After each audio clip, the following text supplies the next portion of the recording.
All right, everyone. Jeremy Knauff here with another episode of the Public Relations Declassified live stream. I'm not sure if we don't appear to be streaming on Instagram for some reason, having a little technical issue there. But today we're going to be talking about a topic that I talk about a lot because it's so important when it comes to public relations and branding. And that's going to be how to leverage your personal story. And we're going to be bringing on a special guest today, Sabine Kvenberg. I always have a tough time with that name, even though I am German. I botch it. So when she comes on, we'll see how badly I botched it this time. And this is an important topic because it really separates you from everyone else. It gives your brand something that really differentiates you from everybody else out there. Now, I had the opportunity to meet Sabine when we were both speaking at an event a few months ago up in Ohio. And we met back in the green room, had a chance to get to know each other and really hit it off. Had a lot of things in common.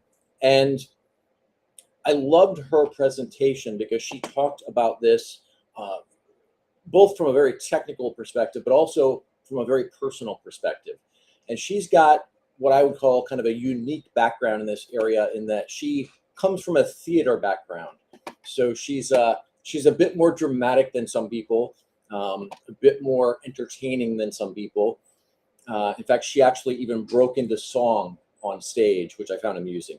I don't think we'll be doing any songs today, but Sabine, thanks for joining us today. Oh, thanks for having me. It was such a lovely introduction, and I'm so honored to be here. No, it's my pleasure. It's my pleasure.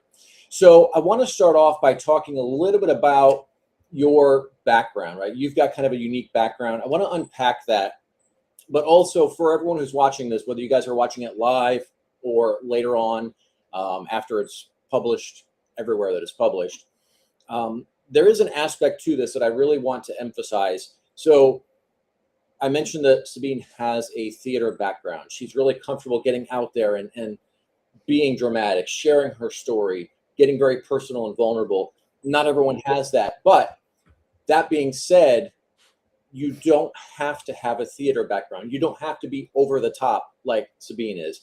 You can just be yourself. In fact, you have to be yourself. You can't be some bullshit fake version of what you think people want. You have to authentically be who you are. So that being said, Sabine, let's talk a little bit about your background first before we start getting into some of the meat behind kind of how people can do this. Sure. Well, I have been now for over 3 decades working as actress, director, and producer. And that ability of doing all these 3 things, I think, gave me that ability to relate to entrepreneurs today, how we authentically appear in front of our audiences. And you don't have to be on a physical stage. The stage can be the boardroom. The stage can be in front of a networking event. The stage can be like this on video. And how you show up. And Jeremy, what you said is so true. You don't have to be a performer. You just want to master the speaking skills, your presentation skills, master those moments that can make a difference how you appear. And always be authentic. And you don't have to break out in songs, right? Just be you. And even I had to learn that. Trust me, because coming from the entertainment industry, being in front of the camera, being on stages, you have to appear a certain way. The makeup has to be perfect. The lines have to be perfect because you are speaking somebody else's lines. And that, the matter of the fact, held me back at the beginning when I started my online journey as a coach and thought leader, because I thought I had to be perfect.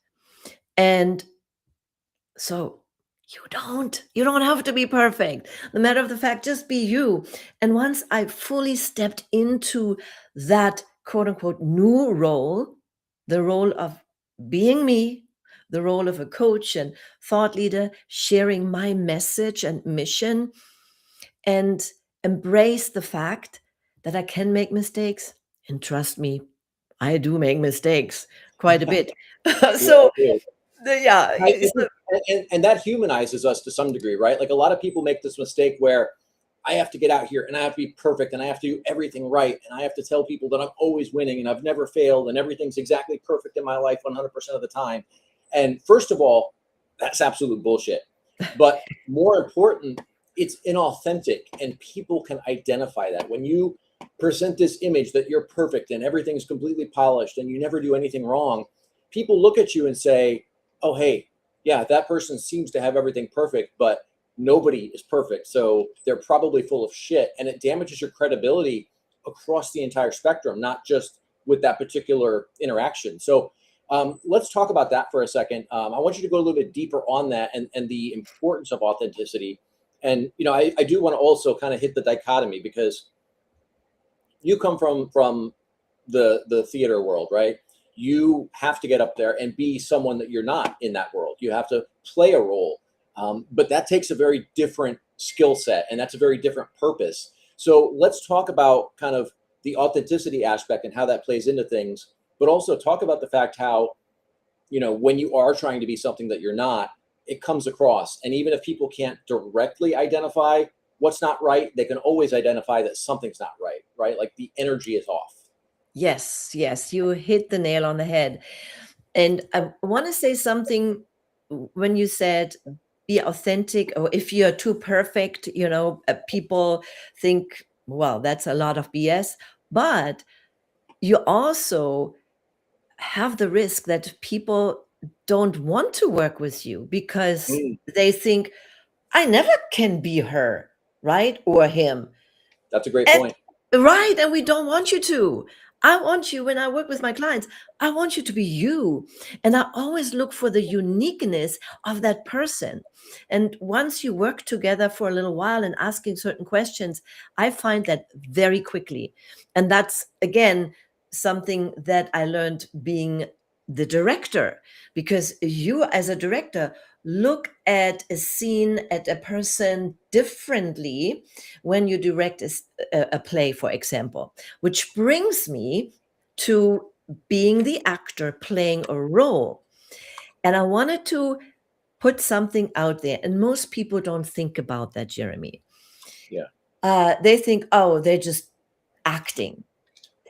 Here's the thing. When you think about your favorite actor that is just amazing, you just like in a movie and you don't see them as the character anymore, you are so engaged with that actor or actress could just deliver something, and this is not acting.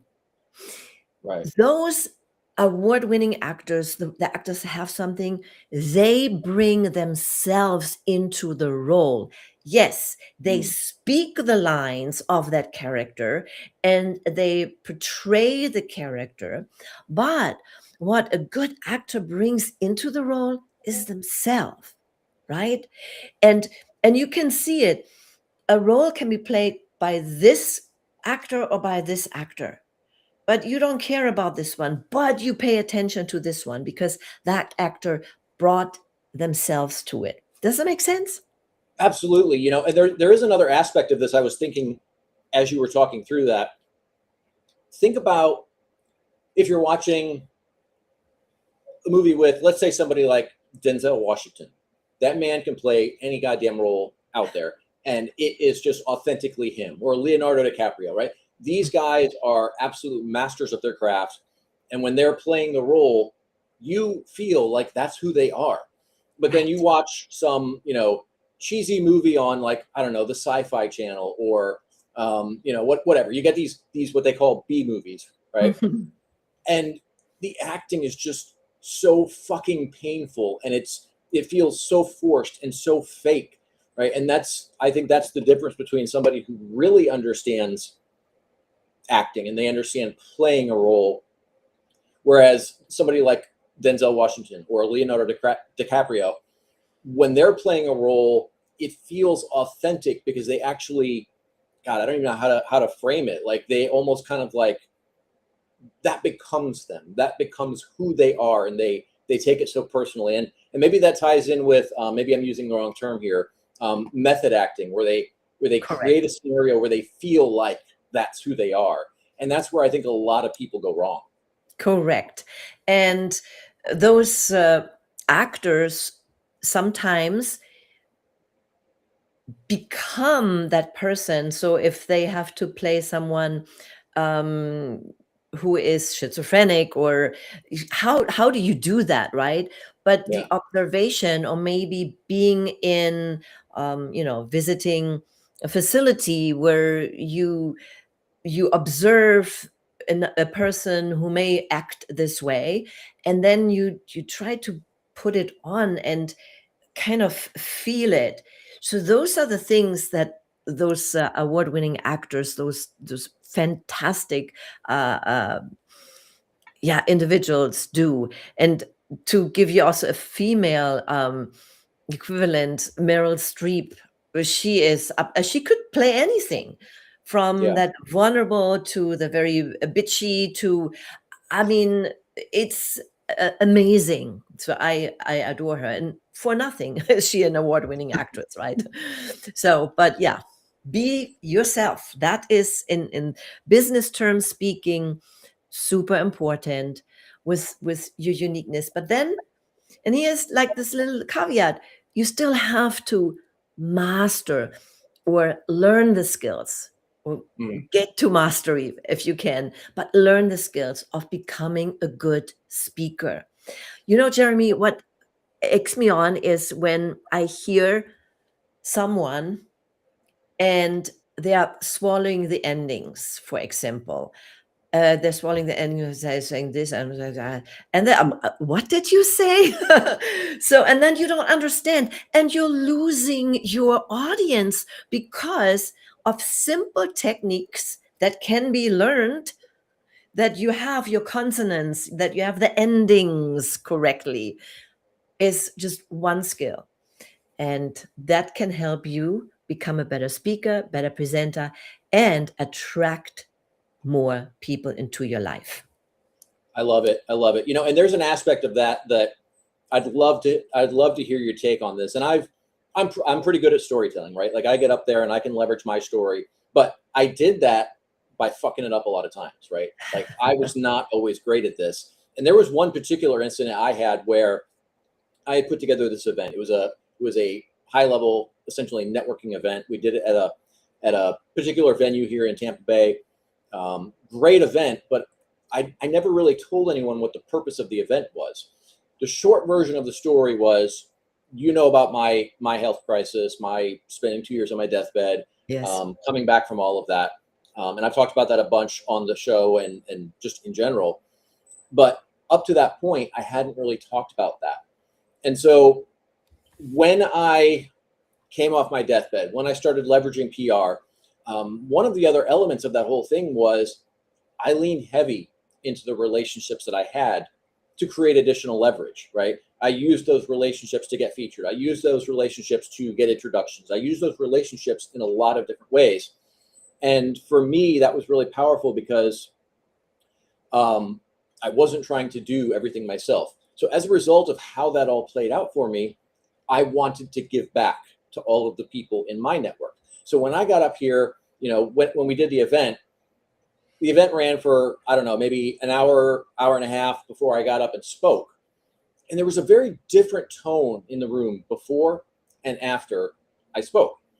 And essentially, I got up there and I kind of told that story.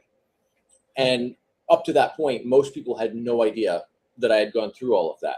And basically, the end of my presentation, or speaking, I wouldn't even call it a presentation, but I basically said, look, like a lot of people stepped up and helped me to get through this challenge. A lot of people put in time. They leveraged their relationships for me. They did all kinds of things for me. And so I hosted this event to create that same environment for all of you, so that I could give you guys connection to people who are like this, so that they can help you, blah, blah, blah, right? But here's where I fucked up on that. When I got up, I kind of rushed the story. Mm. And I hadn't done much public speaking in the recent time period around there, right? Because obviously I was on my deathbed. I wasn't going to get up on stage somewhere and speak. So I was a little bit nervous while I was up there, and I kind of rushed the story. And I talked about the health crisis. I talked about being on the deathbed, blah, blah, blah. And then I just jumped right into where things had gone from there. And a good friend of mine was like, "Hey, like, loved your thing. It was great information." And the tone of the room changed after that. But here's where you messed up. He's like, "You told this big dramatic story, and you're essentially introducing, I guess, grief, for lack of a better word, right? Because you're talking about this terrible thing that happened, and then you immediately moved into the next thing." And I kind of botched it, because what he said was that I should have, told the story, taken it a little bit slower, but highlighted the fact that everything turned out okay before I got into the how things played. And it created a very different dynamic. But what I did notice was that the tone in the room was completely different before and after. Like, before, it was like your typical networking event. People were talking, they were trying to, look for opportunities, see where they could find something that they could get out of the relationships with the people there. After I spoke, several people came up and told me afterwards, including the one who told me where I kind of messed up in my telling of the story. He said, after that story, instead of just looking for what they could get out of the people that were there, everybody started looking for ways to help the other people, right? It had completely changed because of leveraging that story. So I would love to hear your thoughts on how to take a powerful story like that and tell it the right way with leveraging storytelling, but also managing people's emotions, because that's what storytelling is, right? So you have to kind of cradle them and carry them through the story in a way that's going to support what you're doing. But let's talk about that and some of the ways you've done it, some of the ways that you advise people to do it when you're working with somebody. Sure. Well, first of all, what you said is so true. The way you tell the story makes the difference. And I have a framework called my set framework. You have to set the scene. In theater, in the movie, a set gives you already information of what is going to happen. Where am I? What is the mood, right? So when you come into the theater or watch it, you see it on screen or on stage.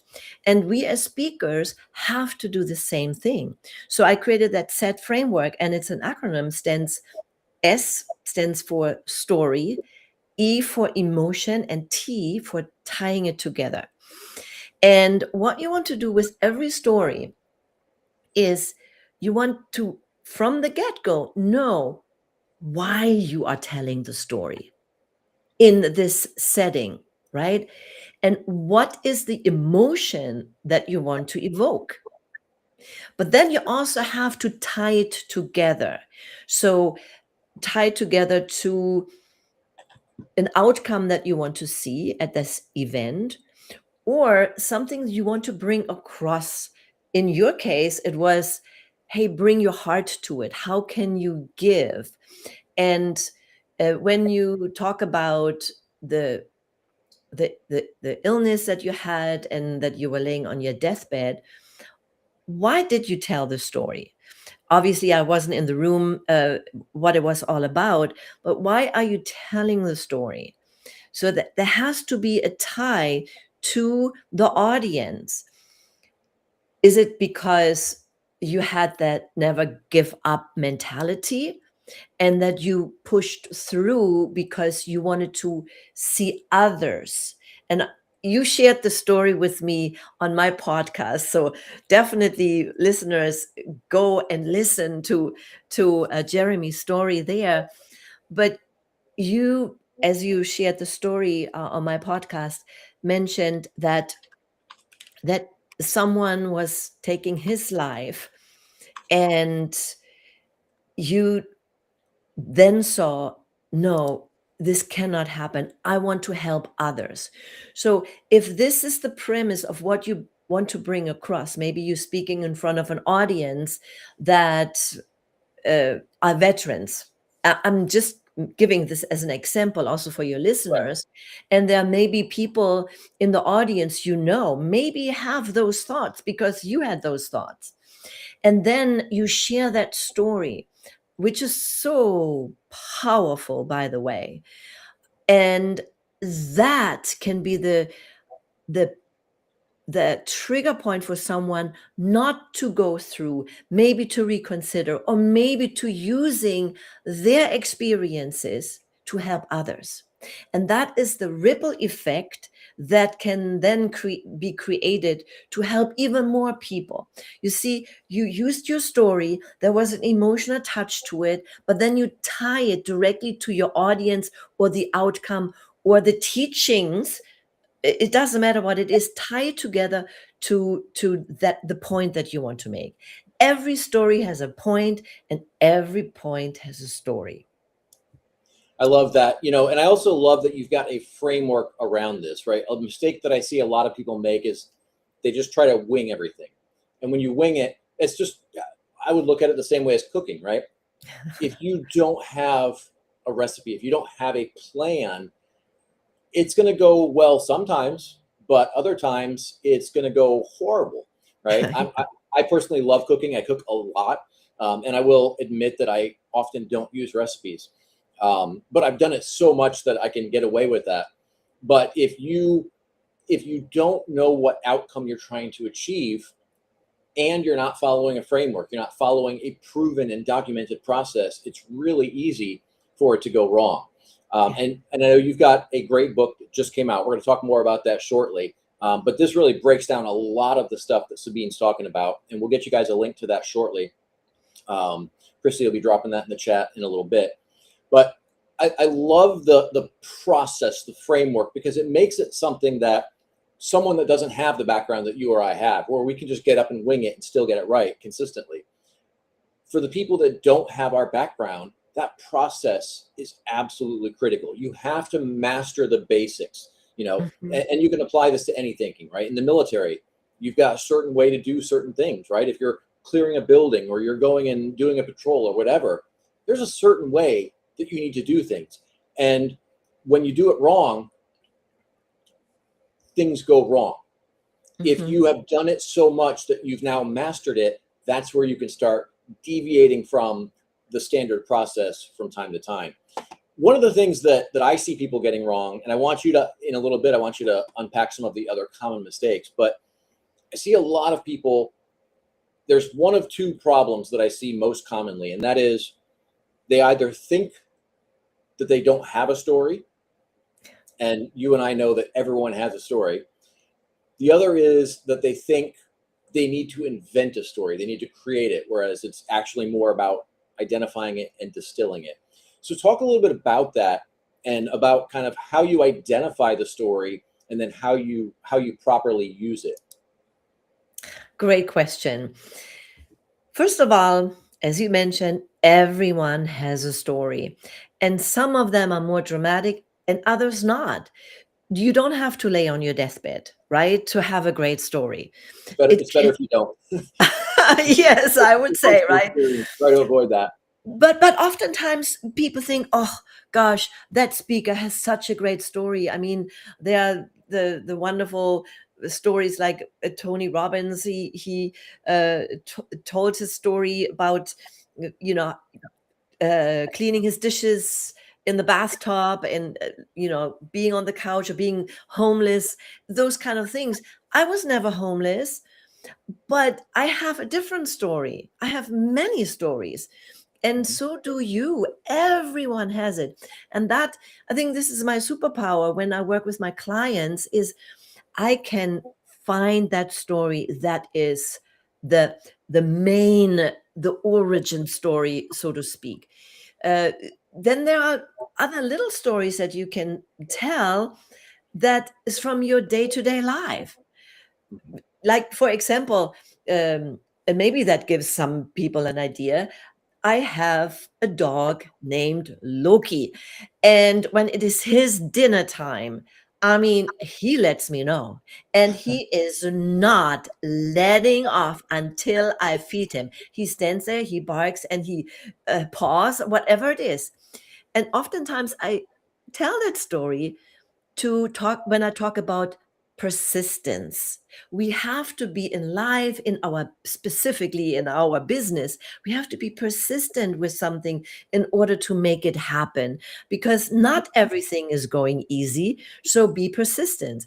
But you see, I just picked up a very ordinary story, something that happened yesterday or a few months ago or whenever. And this is a story. And once you get to the point when you are talking either on stages or for your clients or on video, you will have a story bank and you say, oh, I can tell this story. And eventually it just pops up. I have so many stories. And oftentimes when I'm on stage, I always keep it fluent. Yes, I have my framework, but when I feel there is just something or there's a question or I have the feeling I have to tell the story that is so fitting, I can come up with that. But as you said, if you start out, have a framework and go by that framework. And here's one more thing I wanted to add to what you said earlier when you told the story. Presentation skills are also learnable, and that are your vocal variety, how fast you speak, how slow, because pauses are another skill.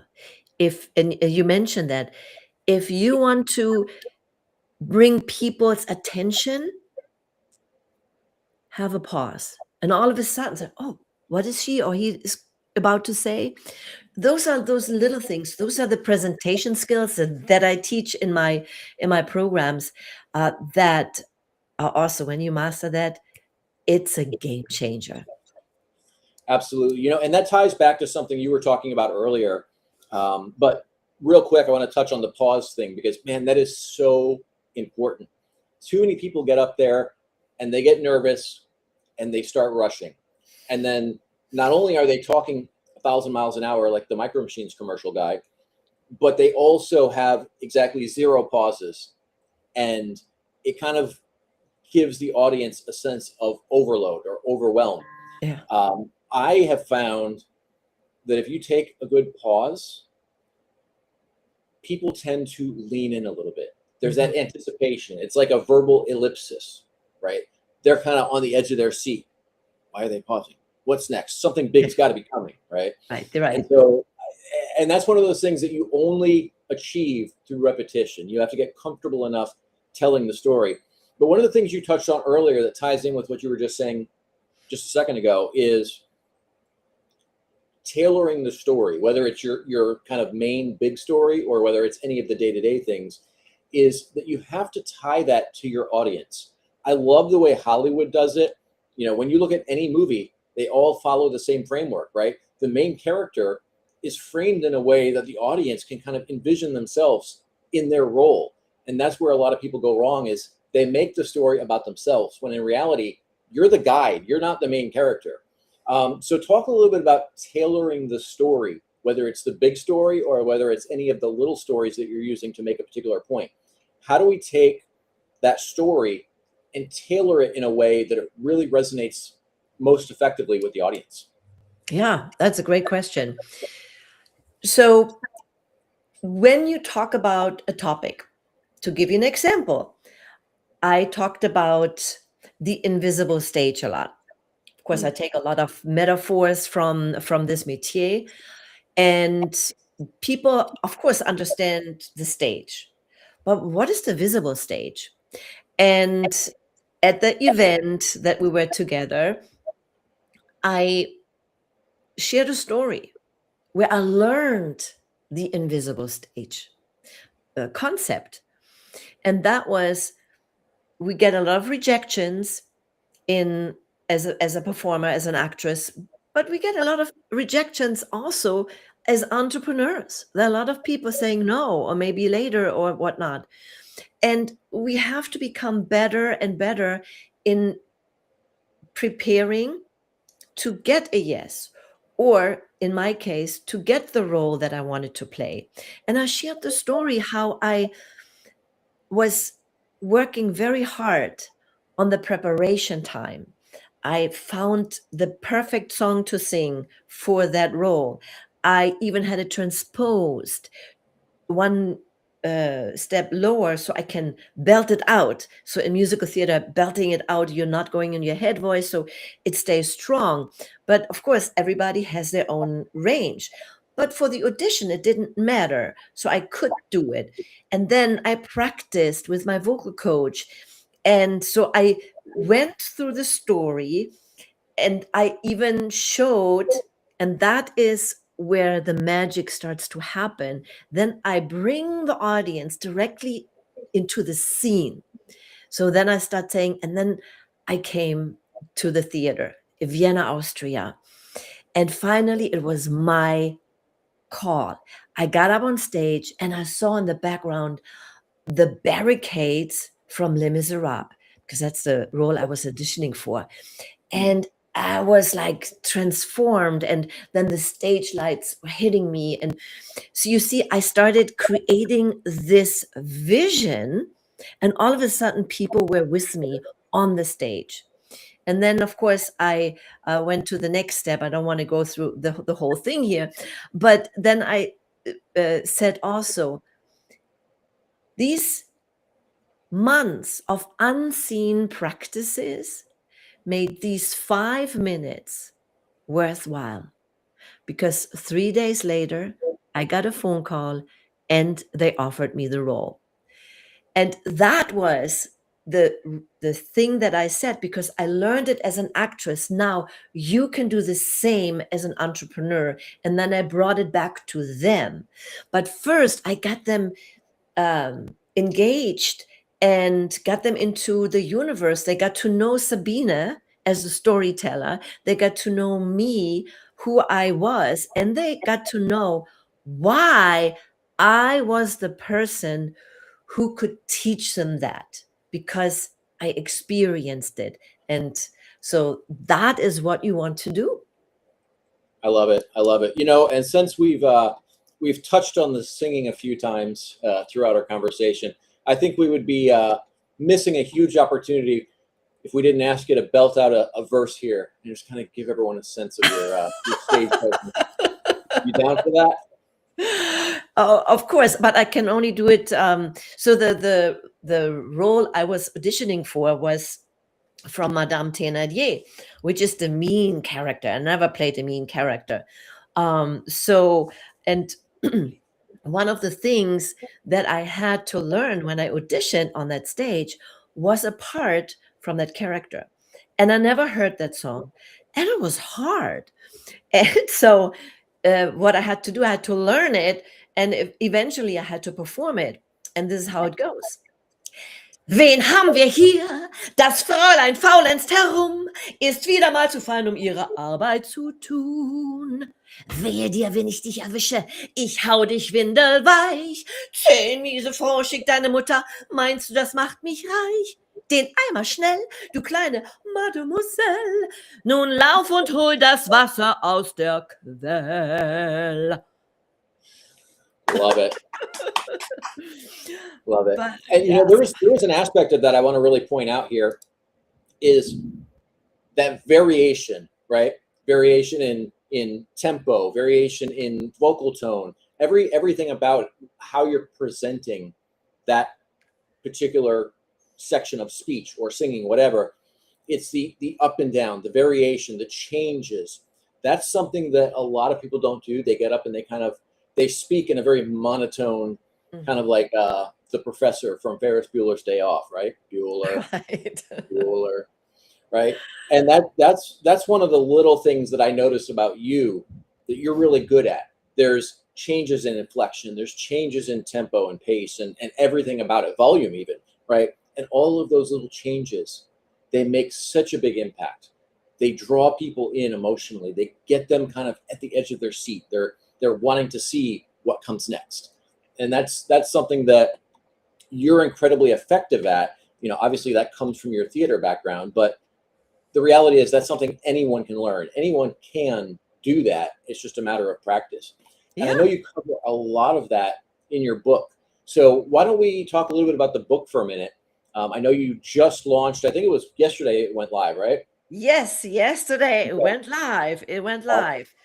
All right. And it's so the book called Gumption, and I have it here because it's now live and available. Love it. By the way, Chrissy, go ahead and drop that link in the chat for everyone who's watching. Whether you're catching this live, if you're catching it live and you're in the Facebook group, the link will be in the chat, and that's the direct link to Amazon. And then if you're catching this after the fact, those links will be there. They'll also be up on YouTube in the description. So if you guys want to grab that book, which I highly encourage all of you, go grab a copy of the book, and then once you've had a chance to read it, go drop a comment on it.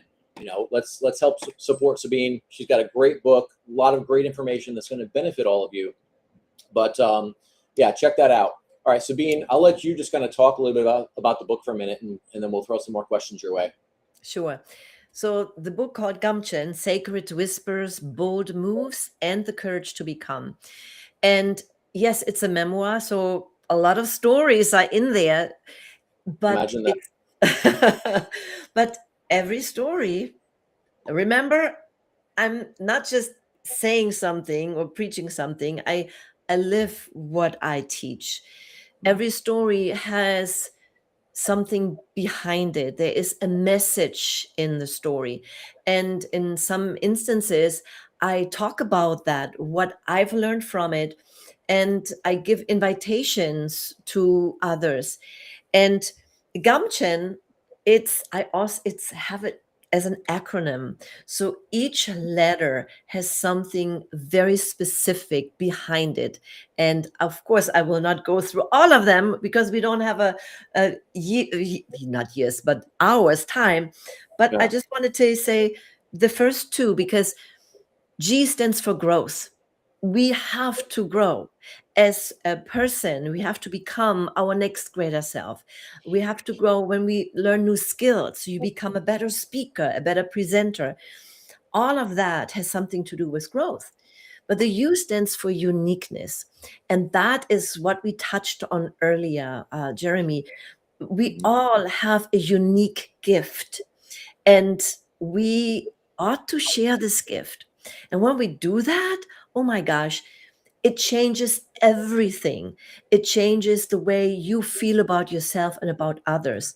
And that also taps on what we talked earlier. When we shift our thinking from, oh, I need to make more contacts and I need to meet this person so I can have this or I can do this. When you shift that to how can I serve, everything changed. And let me tell you, yesterday was my book launch, but I also had a launch and book signing and reading event. And the people that were there were like so appreciative because I shared something that is not in the book, some of the little backstories there, but it all tied together. And I didn't prepare any talks. The only thing, I did one reading, and that reading was specifically tied into a song that I played. Okay, I have to share this with you because that ties together with the audition that I shared, like the invisible stage, and that person who transposed that song, I became very good friends with.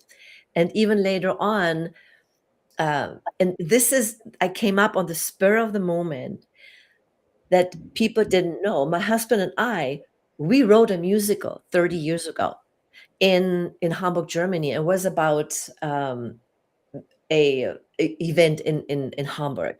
But the song was about an angel that came from heaven down to earth to solve some problems.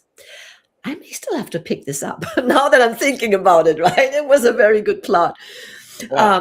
But there was this angel song that friend wrote. He was the composer, and he is now a great composer. He has this beautiful studio in Berlin, wrote many songs. And when I was in December in Berlin, I said, oh my gosh, Uli, we've never recorded it together. And at the spur of the moment, we did it. And I still had to look at my computer to remember the words. And then he put it together and sent me that video. So I shared the story yesterday. And then, of course, I shared the story because I had that video. So it ties it together. But that gave another special touch.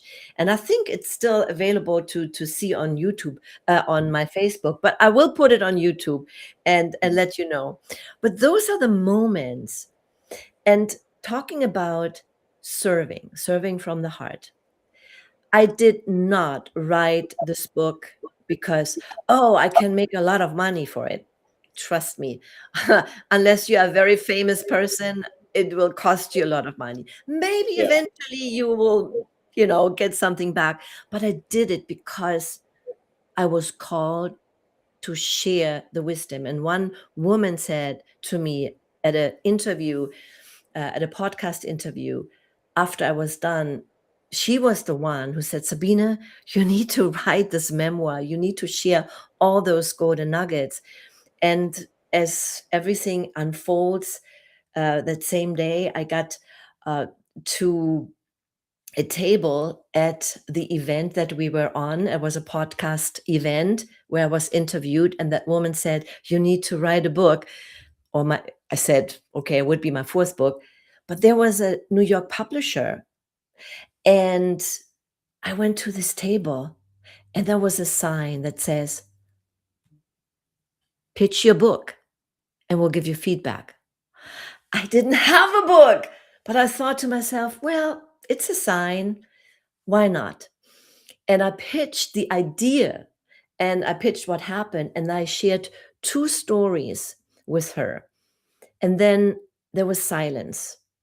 And then the answer that I got was, Sabine, you are a good storyteller. But at one point, I had to hold back my tears. You need to write this book. Wow. And that's when I was offered that book deal. And I really didn't have to think twice. I thought to myself, I need to write this book because I have to share this. So, and that's how this book came alive, or to life, maybe also alive, I don't know, but to life. And now I'm ready to go to Germany, to go to do a book tour there, and just let's see what happened. It's now out into the world. And I will, as I said, do some of the things later on. So anyways, that's about my book. And maybe we are done now. I'm not sure. I don't hear anything. I was muted apparently. Okay. No, we're good. We've still got some more time, and I know we've also got at least one question from the audience. But Okay, sure. I did pop up a comment from one of the audience members as well. Jordan is saying this was a fascinating conversation, and he's going to watch the rest later on replay. Okay, so, great. I thought it was like, oh, maybe. Okay, very good. Well, you're good. You're good. You're good. Thank you, Jordan. Yeah, Jordan's a rock star. One of my favorite people. In fact, he actually just came out with a book. We'll be having him on to talk about this at some point as well. And while I'm thinking about it, we should probably bring on a few authors, you, Jordan, and maybe 1 or 2 other people, and do a panel on using the book from a branding perspective, from a marketing perspective, which a lot of people get wrong, right? They'll go and they'll publish a book, and then they won't do shit with it, right? And, you know, you go and you look it up on Amazon, and there's like 2 comments, and one of them is from your mother, and like there's no authority there. You've been really, really intentional about how you're leveraging this book, about how you're using it in your business, but also about marketing it, promoting it, and all that stuff. In fact, you've got a launch party coming up, a virtual launch party, if I remember correctly, right? That was yesterday. Oh, that was yesterday? Okay. Yes. All right. Yes. So I missed that apparently. So my bad. My apologies. It's okay. Is that live somewhere? Is that something that people can watch? Yeah, on the I replay? think you still can see it on my Facebook profile page.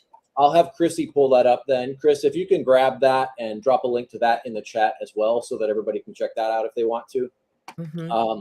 I think we've got Amanda has a question. I know she's in the green room right now.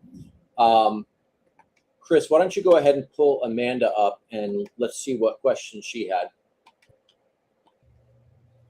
There we go. Hi. Hi, Amanda. Wearing the Snuggie today. I'm freezing. It's rain. It's about to rain. I don't know if it's raining at your house, Jeremy, but it's about to rain. Yeah. I don't know if you guys Jeremy, hear the thunder. There's a chance that we may lose power here, in which case it will cut us out. But Florida storms are notoriously crazy. So hopefully we don't lose power. We don't lose internet. But Amanda, I'll go ahead and hand the floor to you, and you can go ahead and ask your question. Yeah, this is obviously, I know your background is very interesting and fascinating, and you're bringing it into the entrepreneur world. And one of the things that I see a lot of, and I know Jeremy does too, is that in between time, right? So they're using social media and different branding strategies to get them on stage, right? To get them to be able to speak. And then they're using it to go to the next one.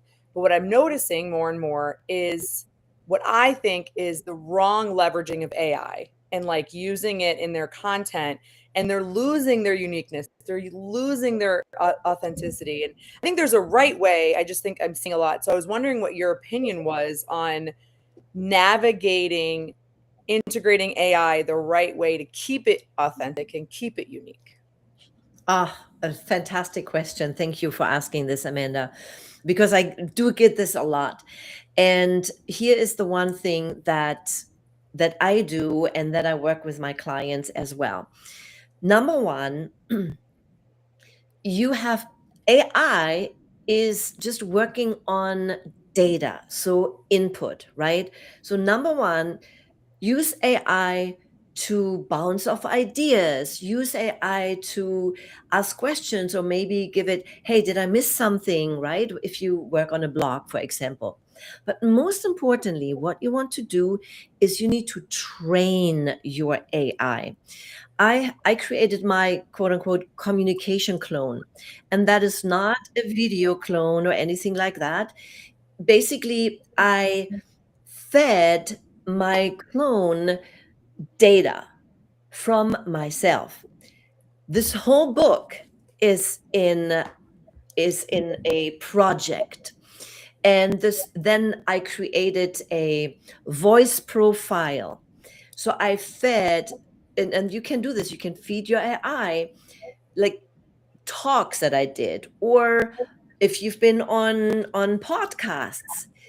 So the AI can pick up the way you talk, and then it creates a voice profile and it gives it to you and say, oh my God, it's me talking. It's totally me.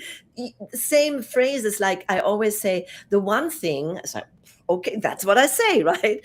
And so, and there are a couple other things to it. It's work up front, but now I can use that to save time when I create content. Now, when I create a newsletter, for example, I don't ask AI, hey, can you create a newsletter for me? No, I said, all right, this week's experience was ABC, right? So the 4th of July, I spoke about an experience that wasn't so great. You know, I had to change plans.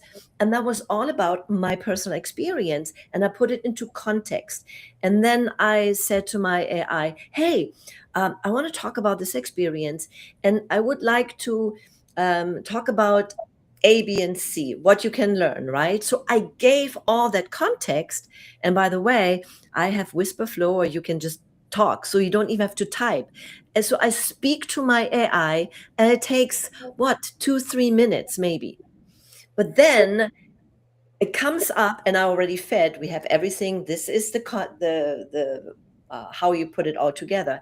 But what comes, it writes it for me in my voice, and it's not coming up with stuff. So it still keeps your uniqueness. So I know I went a little bit into detail, but this is the only way you can do it. The only way. Never ever just be even thinking, oh, my AI has memory, right? No, this is sometimes memories from everywhere, from the world, from the internet, or wherever AI gets everything, right? So you have to be very careful with that. And always, by the way, even if you have it so much, said, no, this is not right. When I read through it, and then you are the human in the room, and oh, this is not right. So I corrected something. So, anyways, that's how I use AI. I love that. And great question, Amanda. I agree with you. I think that's an area that so many people absolutely botch it. They just lean so heavy into AI and they lose their voice completely. Quick note for everyone watching, whether live or after the fact, I would encourage you guys to go look Amanda Webster up. She is a great example of really being authentic with all of your marketing, right? She's constantly posting great content, great human being, somebody you should know. So go give her a follow if you're not already connected to her. One of my favorite people. That was definitely a great question, something that a lot of people are going to find value in. And also on a side note related to that, for those of you who are like, oh, that's a great idea, I should do this and I'm going to follow this approach, but I don't know shit about AI, I would encourage you guys to look up Tatiana Zavagorsky. She's been in here a bunch, and she's kind of like an AI expert, and she's got a thing where she helps people set up AI to do things like this, right? And to go in and do like Sabina was talking about, where you basically train your AI to have your voice. That's not quite as simple as it sounds. There's a lot to that from a technical perspective. So if AI is not your strong suit, I would encourage you guys to look up Tatiana. In fact, Chrissy, if you can drop a link to her profile in there, that would be super handy. And while you're at it, drop a link to Amanda's profile so folks can connect with her as well. Some of my favorite humans. So definitely love to share the love and get people connected and all of that. Amanda, did you have any other questions, or was that the one? No, that was it. This was absolutely fascinating. I'm hiding in the bedroom because all the kids are home. So I'm going to go back and deal with one that's screaming right now. Got to get you some of that chloroform spray. Have you seen the YouTube video for nap time? I believe you sent it to me, if I'm going to be totally honest. Love it. Well, Amanda, thanks for popping in and asking a question. Appreciate that. And I know that your question led to information that will help a lot of the other audience as well. So thanks again for that. Thank you. Awesome. All right. Let's see. There we go. How do we do this? Whoop. There we go. All right. Awesome. So for everybody watching, we did drop a link in the chat to Sabine's book. Chris, you might as well add a link to her website and everything as well. Drop a link to her social profiles so folks can connect with her. Like I said, I encourage you guys to go check out that book. You're going to get a ton from it. You're going to learn how to more effectively use your story in your branding. And that's something I talk about all the time. That is what really separates you from everyone else.